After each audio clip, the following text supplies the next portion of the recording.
আব্দুল্লাহ ইবনে আমর ইবনুল আস, আমি এমন কোন আমল আমার ভিতরে খুঁজে পাই না, কিন্তু আমি দেখার মতো আমার মধ্যে একটা আমল দেখি যে আমি প্রতি রাতে ঘুমানোর আগে, এক আনসারী সাহাবীর ঘটনা। আল্লাহ রাসূল সাল্লাল্লাহু আলাইহি ওয়াসাল্লাম সাহাবায়ে কেরামদের মজলিসে সাহাবায়ে কেরামদেরকে নিয়ে আলোচনা করতেছিলেন। কিছুক্ষণ পর সাহাবায়ে কেরামদেরকে বলতেছেন, ও সাহাবীদের দল, এখন আমার এখানে এক সাহাবী আসবে যিনি হবেন জান্নাতি সাহাবী। সুবহানাল্লাহ। সাহাবায়ে কেরাম সব গভীরভাবে মনোযোগ দিয়া খেয়াল করতেছিলেন যে কোন সাহাবী এখন এই মজলিসে ঢোকে। সাহাবায়ে কেরাম দেখলেন এক আনসারী সাহাবী ওই মজলিসে আল্লাহর রাসূলের জান্নাতের ঘোষণা দেওয়ার পরে ঢুকেছে। আবার এরপরে আর এক মজলিসে আখিরি পয়গম্বর সাহাবীদের মজলিসে জানা যায়, ও সাহাবায়ে কেরাম রে, এখন তোমাদের মাঝে এক সাহাবী আসবে, তিনি জান্নাতি সাহাবী। সাহাবায়ে কেরাম আবার খেয়াল করে ভালোভাবে দেখতেছেন, পূর্বে আগের এক মজলিসে আখিরি পয়গম্বর যে বলেছিলেন তখনও যে সাহাবী আসছিল, আজকেও সেই আনসারী সাহাবী। দ্বিতীয় দিন আবার আরেক মজলিসে আখিরি পয়গম্বর জানা যায়, ও সাহাবীদের দল, তোমাদের মাঝে এমন এক সাহাবী এখন আসবে, উপস্থিত হবে, যিনি জান্নাতি সাহাবী।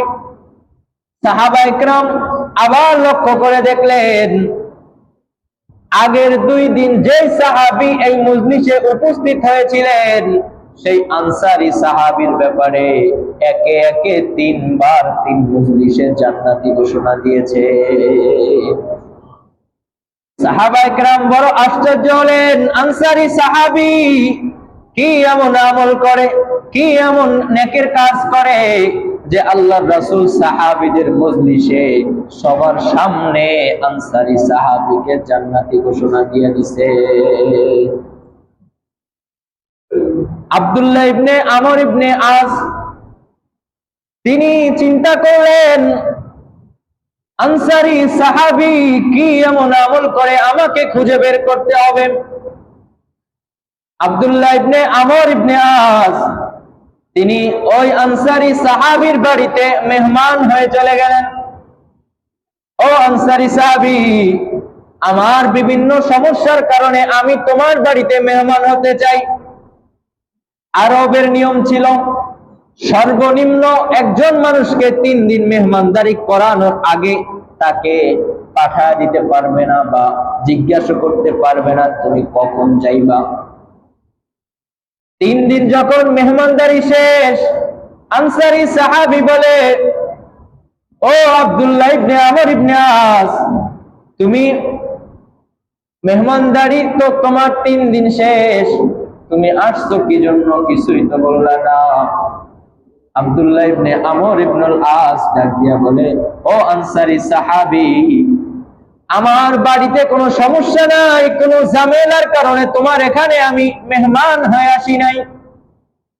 আখিরি পয়গম্বর একে একে 3টা মজলিসে তুমি জান্নাতি হওয়ার ব্যাপারে ঘোষণা দিয়া দিছি।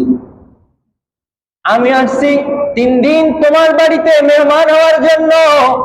3 দিনে আমি দেখবো তুমি এমন কি আমল করো যে আমলের কারণে তোমাকে জান্নাতি ঘোষণা করেছে। আনসারী সাহাবীর অতিরিক্ত তেমন কোন আমল চোখে বাজার মতো আমল পায় নাই। আব্দুল্লাহ ইবনে আমর ইবনুল আস আনসারী সাহাবীকে জিজ্ঞাসা করতেছে, ও আনসারী সাহাবী, তুমি এমন কি আমল করো যে আমলের কারণে তোমাকে আখিরি পয়গম্বর 3টা মজলিসে জান্নাতি ঘোষণা করেছে? আনসারী সাহাবী বলেন, আব্দুল্লাহ ইবনে আমর ইবনুল আস, আমি এমন কোন আমল আমার ভিতরে খুঁজে পাই না, কিন্তু আমি দেখার মতো আমার মধ্যে একটা আমল দেখি যে আমি প্রতি রাতে ঘুমানোর আগে আমি আমার মনে যদি কারো প্রতি কোনো বিদ্বেষ থাকে, কারো প্রতি কোনো আক্রোশ থাকে, কারো ব্যাপারে কোনো কষ্ট থাকে, হিংসা বিদ্বেষ কষ্ট পেলে সব কিছু আমি ক্ষমা করে তারপরে ফ্রেশ একটা মন নিয়ে আমি ঘুমাই। সাহাবীর আমল ছিল কি, প্রতি রাতে ঘুমানোর সময় মানুষের প্রতি আক্রোশ, ক্রোধ, হিংসা, বিদ্বেষ, কষ্ট, ক্লেশ এগুলা সে প্রত্যেককে ক্ষমা করে দিয়া ফ্রেশ মনে ঘুমাইতো। মানে শুধু একটা আমলের কারণে আল্লাহ রাসূল সাল্লাল্লাহু আলাইহি ওয়াসাল্লাম তিনটা মজলিসে এই সাহাবীর ব্যাপারে জান্নাতি ঘোষণা দিয়েছেন।